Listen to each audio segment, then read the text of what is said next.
नमस्कार मेरे प्रिय विद्यार्थियों, सबसे पहले हिंदी एजुकेशनल चैनल में मैं आपका स्वागत करता हूं। आज मैं आपके समक्ष भक्ति काल के महान संत कवि संत कबीरदास द्वारा रचित साखी शीर्षक कविता के अंतर्गत एक दोहा का शब्दार्थ सहित सप्रसंग अर्थ या व्याख्या या भावार्थ को अत्यंत ही सरल भाषा में आपके समक्ष प्रस्तुत करना चाहता हूं। इसे आप ध्यान देकर सुनने की कोशिश कीजिएगा। भक्ति काल के महान संत कवि कबीरदास द्वारा रचित साखी शीर्षक कविता के अंतर्गत एक दोहा का शब्दार्थ सहित सप्रसंग अर्थ या व्याख्या या भावार्थ। सबसे पहले मैं इस दोहा को पढ़ने का प्रयास करता हूं, फिर शब्दार्थ सहित सप्रसंग अर्थ या भावार्थ या व्याख्या को आपके सामने प्रस्तुत करने का प्रयास करता हूं। आइए सबसे पहले दोहा। माटी का एक नाग बना के पूजे लोग लुगाया, जिंदा नाग जब घर में निकले ले लाठी धमकाया। जी हाँ, सबसे पहले इस दोहा में जो कठिन कठिन शब्द दिखलाई दे रहे हैं, सबसे पहले मैं उन शब्दों का अर्थ आपको बता देता हूं ताकि व्याख्या समझने में आपको कोई दिक्कत ना हो। आइए सबसे पहले शब्दार्थ। माटी यानी मिट्टी, नाग आप जानते ही हैं, नाग यानी सांप या सर्प, बनाके यानी बनाकर, पूजे यानी पूजना, लोग यानी व्यक्ति या पुरुष, लुगाया यानी स्त्री या महिला, जिंदा यानी जीवित, नाग यानी सांप या सर्प, ले यानी लेकर, लाठी यानी डंडा, धमकाया यानी गुस्सा प्रकट करना या क्रोध प्रकट करना। आइए शब्दों का अर्थ बताने के बाद अब मैं संदर्भ आपके सामने प्रस्तुत करने का प्रयास करता हूं। संदर्भ, प्रस्तुत पंक्तियां हमारी पाठ्य पुस्तक। यहाँ पर आप पाठ्य पुस्तक का नाम जरूर दीजिएगा जो पुस्तक आपके यहाँ पढ़ाई जाती है। के पाठ साखी नामक शीर्षक कविता से ली गई है। इसके रचयिता संत कबीरदास जी हैं। जी हाँ, संत कबीरदास भक्ति काल के अंतर्गत निर्गुण ज्ञानेश्वरी शाखा के एक महान कवि हैं। आइए संदर्भ बताने के बाद अब मैं प्रसंग आपके सामने प्रस्तुत करने का प्रयास करता हूं। प्रसंग, प्रस्तुत दोहा में संत कबीरदास जी ने हिंदुओं की भक्ति पद्धति पर व्यंग्य किया है। इसके साथ ही साथ उनकी दोहरी मानसिकता को भी बड़े ही सुंदर ढंग से उजागर किया है। आइए संदर्भ और प्रसंग बताने के बाद अब मैं व्याख्या आपके सामने प्रस्तुत करने का प्रयास करता हूं। सबसे पहले मैं दोहा को पढ़ता हूं, फिर अर्थ बताते हुए इसकी व्याख्या करता हूं। जी हाँ, दोहा। जी हाँ, माटी का एक नाग बना के पूजे लोग लुगाया, जिंदा नाग जब घर में निकले ले लाठी धमकाया। अब मैं एक एक पंक्ति का अर्थ बतलाते हुए इसकी व्याख्या करता हूं। माटी यानी मिट्टी, नाग यानी सांप, बनाके यानी बनाकर, पूजे यानी पूजना, लोग यानी व्यक्ति, लुगाया यानी स्त्री या महिला। संत कबीरदास जी ने प्रस्तुत दोहा के माध्यम से लोगों की दोहरी मानसिकता पर व्यंग्य कसा है और कहा है कि देखिए किस प्रकार लोग होते हैं, किस प्रकार उनकी पूजा करने की विधि है, किस प्रकार उनकी पूजा करने का तरीका है।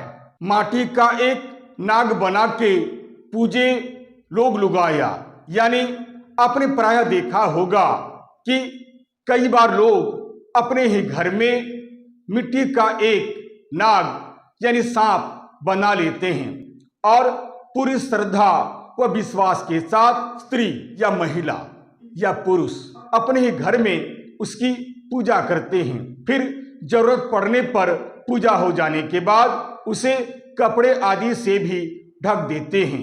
अब दूसरी पंक्ति देखिए, जिंदा नाग जब घर में निकले ले लाठी धमकाया। पंक्ति बड़ी ही सरल है, आसानी से आप इसका अर्थ लगा सकते हैं। जिंदा यानी जीवित, नाग यानी सांप या सर्प, ले यानी लेकर, लाठी यानी डंडा, धमकाया यानी गुस्सा प्रकट करना या क्रोध प्रकट करना। कवि आगे कहते हैं कि किसी कारणवश जब घर में कोई सांप निकल जाता है तो घर वाले बहुत अधिक डर जाते हैं और फिर उसे भगाने की कोशिश करते हैं या तो फिर उसे डंडे से भी मारने की कोशिश करते हैं।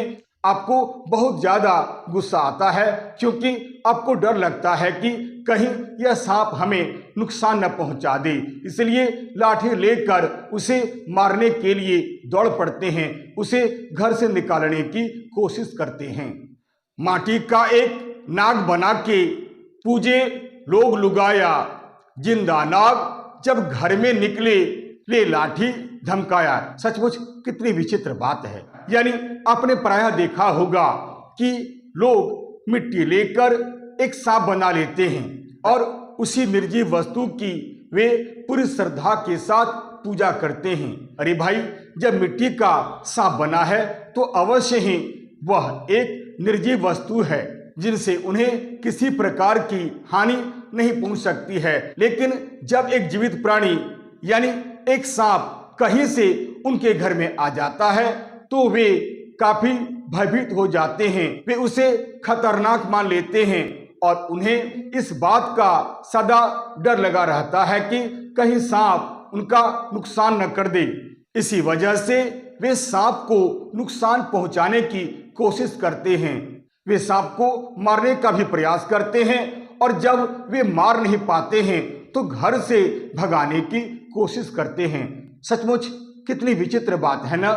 जिस मिट्टी के बने हुए सांप की वे घर में पूरी श्रद्धा व विश्वास के साथ पूजा करते हैं, फिर वही जिंदा सांप जब घर में किसी कारणवश पहुंच जाता है या जब घर में कोई जिंदा सांप मिल जाता है तो लोग भयभीत हो जाते हैं, फिर या तो उसे भगाने की कोशिश करते हैं या फिर उसे डंडे से भी मारने की कोशिश करते हैं। सचमुच कितनी विचित्र बात है।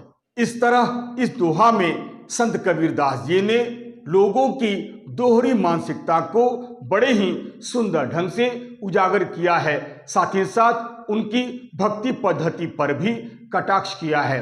आशा करता हूं आप इस दोहा का जो अर्थ है उसे आपने अच्छी तरह से समझ लिया होगा। आइए विशेष या काव्य सौंदर्य प्रस्तुत दोहा में संत कबीरदास जी ने लोगों की दोहरी मानसिकता को बड़े ही सुंदर ढंग से उजागर किया है।